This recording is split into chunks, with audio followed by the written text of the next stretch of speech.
प्रिय क्रांती मित्र हो, जय भीम, जय अशोक, जय संविधान, जय भारत. या संपूर्ण भारत देशात रिपब्लिकन पक्ष विश्वरत्न डॉक्टर बाबासाहेब आंबेडकरांनी निर्माण केलेला रिपब्लिकन पक्ष हा संपूर्ण भारतामधला 2 नंबरचा पक्ष होता. काँग्रेस पक्ष पहिल्या नंबरवर आणि दुसऱ्या नंबरवर बाबासाहेबांचा रिपब्लिकन पक्ष होता. असं जर आजच्या पिढीला कोणी सांगितलं तर त्यावर कदाचित आजची पिढी विश्वास ठेवणार नाही. परंतु हे सत्य आहे, यावर विश्वास ठेवावा लागणार आहे, कारण तो इतिहास आहे. मित्रांनो, 1971 पर्यंत 1952च्या पहिल्या सार्वत्रिक निवडणुकांपासून तर 1971 पर्यंत रिपब्लिकन पक्ष हा 2 नंबरचा पक्ष संपूर्ण देशामध्ये होता. या पक्षाची ताकद संपूर्ण देशामध्ये होती. ज्या काळामध्ये जनसंघ म्हणजे आताचा जो भारतीय जनता पक्ष आहे, ह्या देशावरती हुकुमशाही राज्य करतोय, त्यावेळेला तो भारतीय जनता पक्ष म्हणजे जनसंघ यांना 1 आमदार निवडून आणायला संपूर्ण देशात नाकी 9 येत होते. त्यावेळेला बाबासाहेबांच्या रिपब्लिकन पक्षाने 8 खासदार 9 खासदार आपले निवडून आणले.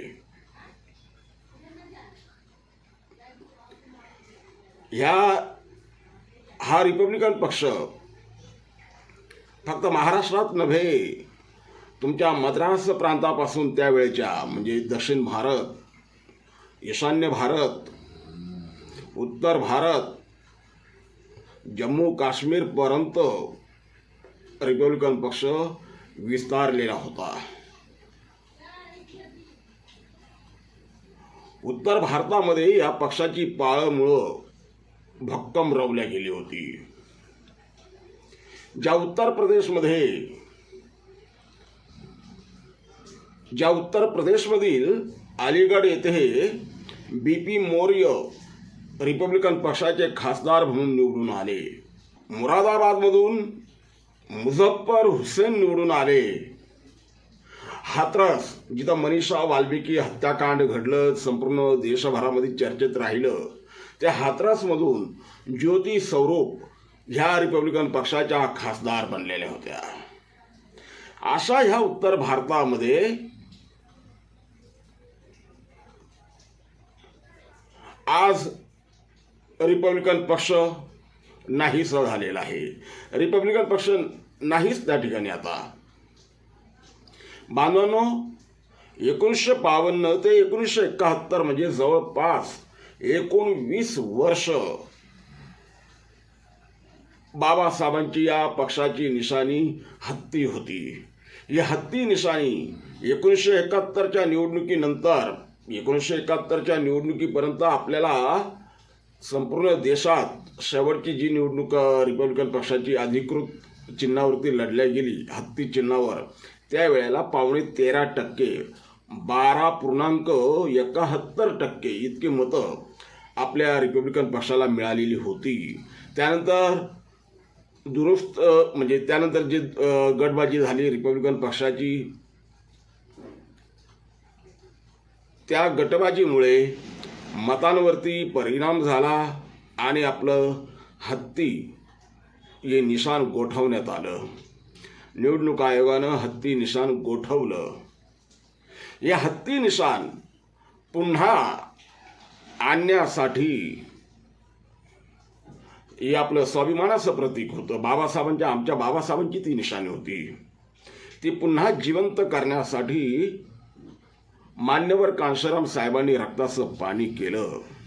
ज्या उत्तर भारतामधून, ज्या ईशान्य भारतामधून, ज्या दक्षिण भारतामधून संपूर्णपणे रिपब्लिकन पक्ष नामशेष होत चालला होता, तिथं रिपब्लिकन मुवमेंट, आंबेडकरी मुवमेंट पुन्हा जिवंत करण्यासाठी कांशीराम साहेबांनी रक्ताचं पाणी केलं आणि बहुजन समाज पक्षाच्या माध्यमातून त्यांनी आंबेडकरी मुवमेंट, आंबेडकरी चळवळ एक घराघरात नेली, अधिक सशक्त केली, इतकी प्रचंड सशक्त केली की उत्तर भारतातील, दक्षिण भारतातील जिथं रिपब्लिकन पक्षाचं कधी आमदार निवडून येत नव्हते अशा भागात त्यांनी बहुजन समाज पक्षाचे आमदार पंजाब असो, उत्तराखंड असो, जम्मू काश्मीर असो, राजस्थान असो, मध्य प्रदेश असो, प्रत्येक भागामध्ये, प्रत्येक राज्यामध्ये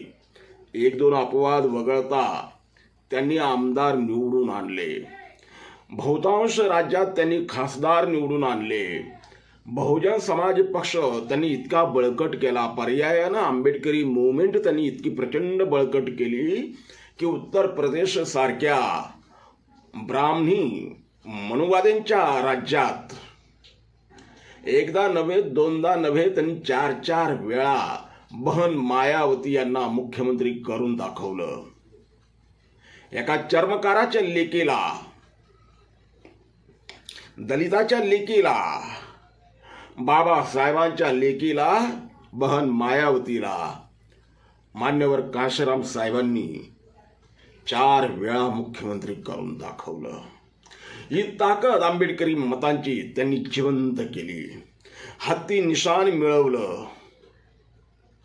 परंतु हेच हत्ती निशाण पुन्हा एकदा गोठवून टाकण्यासाठी, बाबासाहेबांची निशाणी पुन्हा एकदा गायब करून टाकण्यासाठी, बाबासाहेबांचं मुवमेंट पुन्हा एकदा कमजोर करण्यासाठी काही मनोवादी शक्ती कामाला लागलेली आहे. नफरतखोर शक्ती उभी राहिलेली आहे. जिथं जिथं बहुजन समाज पक्षाच्या रूपानं बहुजन मुवमेंट सशक्त आहे, आंबेडकरी चळवळ सशक्त आहे, त्या त्या ठिकाणी ही आंबेडकरी मुवमेंट कमकुवत करण्यासाठी त्यांनी आमच्या समाजातले एक एक दलाल निर्माण केलेत. प्रत्येक राज्यात दलाल उभे केलेत. उत्तर प्रदेशमध्ये सुद्धा मान्यवर कांशीराम साहेबांच्या मुवमेंटला नष्ट करण्यासाठी दलाल पैदा केलेत. माणूस जिवंत आहे, नेता जिवंत आहे, तेव्हा त्याला साथ द्यायची नाही, परंतु नेता मेला की मग त्याच्या नावानं पक्ष काढायचे. कांशीराम साहेब जिवंत होते शारीरिक रूपानं, त्यावेळेला मात्र त्यांना साथ कोणी दिली नाही. आता त्यांच्या निधनानंतर, त्यांच्या निर्वाणानंतर त्यांच्या नावानं मात्र त्या ठिकाणी पक्ष काढण्यात आलेले आहेत. उद्या मायावतीच्या संदर्भात देखील तेच होण्याची शक्यता आहे. आज बहन मायावतींचे पाय ओढल्या जात आहे, उद्या त्याच बहन मायावतीच्या नावानं पक्ष निर्माण करतील. माणूस जिवंत आहे तोपर्यंत त्याला साथ द्यायची नाही, मेल्याच्या नंतर मात्र त्याच्या नावानं दुकानदारी सुरू करायची. हे महाराष्ट्रातलं, भारतातल्या राजकारणाचा एक नवा पायंडा पडलेला आहे, एक नवी फॅशन आलेली आहे. मित्रांनो, आज ज्या उत्तर प्रदेशमध्ये सगळ्यात सशक्त आंबेडकरी मुवमेंट आहे, त्याच उत्तर प्रदेशमध्ये ती आंबेडकरी मुवमेंट, आंबेडकरी आंदोलन कमकुवत करण्यासाठी आणखीन एक दलाल पैदा होत आहे. नवाब सतपाल तंवर यांच्या रूपानं आणखी त्या ठिकाणी आमचा एक दुकानदार ते निर्माण करत आहे. काही दिवसांपूर्वी नवाब सतपाल तंवर जे भीमसेना राष्ट्रीय अध्यक्ष आहेत, त्यांची भीमसेना आहे आणि ती बऱ्यापैकी आक्रमक आहे, तरुणांमध्ये ती लोकप्रिय आहे, युवा वर्ग ह्या भीमसेनेबरोबर आहे. ह्याच भीमसेनेचे प्रमुख नवाब सतपाल तंवर यांनी एका नव्या पक्षाची घोषणा करण्यासाठी ट्विट केले. त्या ट्विटमध्ये त्यांनी म्हटलंय, मान्यवर कांशीराम साहेबांचे स्वप्न पूर्ण करण्यासाठी, बाबासाहेबांचे आंदोलन सशक्त करण्यासाठी मी नव्या पक्षाची स्थापना करत आहे. तुम्ही माझ्या बाजूच्या छायाचित्रामध्ये बघू शकता ते ट्विट. नवा पक्ष मी निर्माण करत आहे, SSP. अर्थात ह्या SSPचं पूर्ण रूप काय असेल, म्हणजे अर्थात ह्या SSP या शब्दाचा पूर्ण रूप काय आहे, काय असावं, ह्याबद्दल त्यांनी कार्यकर्त्यांकडूनच सूचना मागवलेल्या आहे. पण पक्षाचं नाव मात्र त्यांनी ठरवलेलं आहे SSP. आता हा SSP काय, काहींनी त्याला एक नाव पण दिले, सुट्टा सुलटा पार्टी, म्हणजे तंबाखू बिडी ओढणारी पार्टी, हा त्याचा अर्थ. अर्थात ठीक आहे, ते एक टीकाकार म्हणून टीका करणारे काही टीका करतील, परंतु आम्हाला ह्या पक्षांची आवश्यकता का? कांशीराम साहेबांनी तिथं आपला पक्ष मजबूत केलेला आहे ना, मग आणखीन पक्षांची आवश्यकता का? तिथं कांशीराम साहेबांच्या पक्षाला मजबूत करण्याच्या ऐवजी त्याचे तुकडे तुकडे का पाडण्यात येत आहे? कोण पाडत आहे? तुकडे कोणाच्या इशाऱ्यावरून पाडल्या जात आहे? बरं, हे जे नवीन पक्ष निर्माण करतायत यांना फंडिंग कोण देतोय? यांना फंडिंग कोण देतो काय? हे बघा, हे जे नवीन नेते जन्माला येत आहेत ना, हे जन्माला येत नाही, यांना जन्माला घातल्या जाते. यांना अचानक हे हिरो बनतात, अचानक हे देश पातळीवरती हिरो बनतात, बनवल्या जातं यांना अचानक. यांच्या मागं जी काही पब्लिक वगैरे दिसते ना, ती देखील या नफरतखोर शक्तींचीच लोक राहतात. फक्त गळ्यामध्ये त्यांच्या निळा गमछा घातला जातो. हा निळा गमछा घालून यांच्या मागं जनता आहे, आंबेडकरी जनता आहे असं भासवलं जातंय. एखाद्या वेळेला त्यांना निवडणुकीमध्ये निवडूनही आणल्या जाते, लोकांचा आणखीन त्यांच्याकडे ओघ वाढला पाहिजे म्हणून.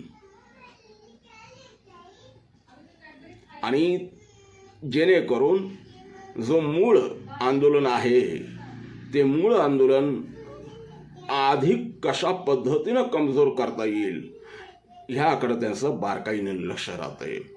माझा पुन्हा एकच प्रश्न आहे की जे नवीन पक्ष निर्माण होत आहेत, हे नवीन पक्ष निर्माण कोण करतंय? यांना कोण करायला लावतंय? आणि यांच्या पक्षांना निवडणुका लढवायला इतका फंडिंग कोण देतंय? यांची मोठमोठी मेळावे, अधिवेशनं वातानुकूलित सभागृहांमध्ये व्हायला लागलीत. हा पैसा देतोय कोण? कुठून आणला जातोय? आंबेडकरी जनता भोळी आहे, भावनिक आहे. बाबासाहेबांच्या नावासाठी ती काही करायला तयार आहे. आणि म्हणून समाजातल्या काही दलालांनी फक्त आणि फक्त बाबासाहेबांच्या नावाचा वापर करण्याचं ठरवलेलं आहे. मी तर या ठिकाणी जाहीर आवाहन करेल, जर बाबासाहेबांचा एवढाच तुम्हाला पुळका आहे तर बाबासाहेबांनी जो बौद्ध धम्म घेतलाय, बाबासाहेबांनी जो बौद्ध धम्म स्वीकारलाय, तो बौद्ध धम्म का स्वीकारत नाही तुम्ही लोक? का स्वीकारत नाही? फक्त आणि फक्त तुम्हाला तुमच्या दुकानदारीसाठी, तुम्हाला तुमच्या दलालीसाठी बाबासाहेब पाहिजे. बाकी तुम्हाला बाबासाहेबांबद्दल काही प्रेम नाही. कवडे इतकंही बाबासाहेबांबद्दल या लोकांना प्रेम नाही. अशा लोकांपासून आंबेडकरी जनतेनं सावध राहिलं पाहिजे. बाबासाहेबांच्या नावाचा वापर करून घेणाऱ्यांना आता आंबेडकरी जनतेनं अद्दल घडवली पाहिजे. एवढं बोलण्यासाठी हा व्हिडिओ बनवलेला आहे. जय भीम. क्रांती मित्र हो, भीम पॅंथर हे आपल्या हक्काच्या यूट्यूब चॅनलला कृपया सबस्क्राईब करून आम्हाला विषमतावादी शक्तींच्या विरोधात लढण्यासाठी बळ द्या, शक्ती द्या, ऊर्जा द्या. कमेंट करा, लाईक करा, शेअर करा.